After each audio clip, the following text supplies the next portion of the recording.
لما الجو بيكون حر بنكون عايزين نعمل اكلات سريعة جدا. تعالوا دلوقتي ندب البصلاية متقطعة مكعبات صغيرة في قطعة زبدة كويسة، وعلشان البصل يدبل بسرعة بديله رشة ملح بسيطة.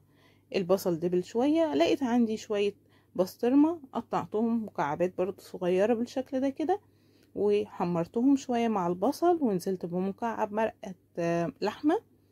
هتدي تست حلوة احلى من مرقة الفراخ، بس يعني لو عندكم مرقة فراخ عادي استخدموها.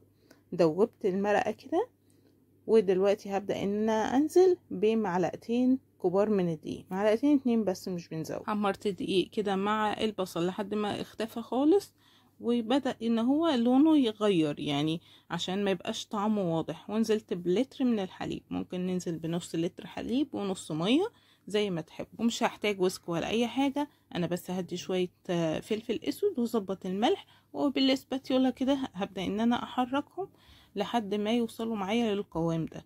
وسلقت عندي المكرونة واديتها معلقة زيت، وهحط من الصوص على المكرونة، ويبقى كده اكلنا جاهز. تمشي بقى معاكم في غدا او في عشاء زي ما تحبوا. بس كده خلصنا. لو وصلتوا معايا لحد هنا بشكركم جدا، ولايك وشير، واشوفكم الفيديو الجاي على خير.